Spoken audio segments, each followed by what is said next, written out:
Lawyers across the country are concerned about the rising incidence of sexual and domestic violence, and this gathering of legal professionals want to put a stop to it.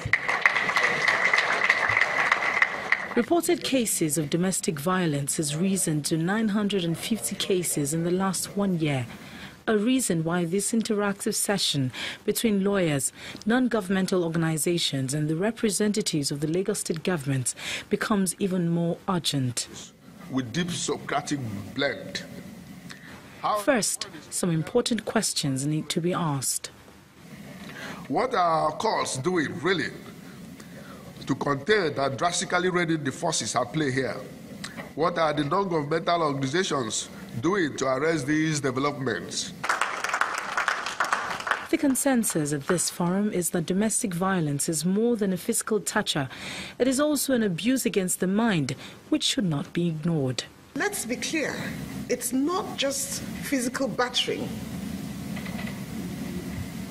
Verbal abuse is domestic violence. Emotional abuse is domestic violence.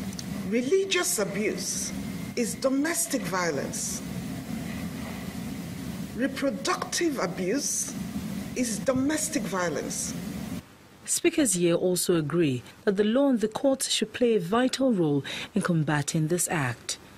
The law, the Protection Against Domestic Violence Law 2007, provides for a survivor of domestic violence to approach and apply for a restraining order. We would like to advocate that this process should be a bit more seamless, because most times survivors of domestic violence don't even have any idea of what to do, and then there's a phobia for approaching the courts. So at the point where they have to approach the courts, perhaps we should make that whole process a bit more seamless.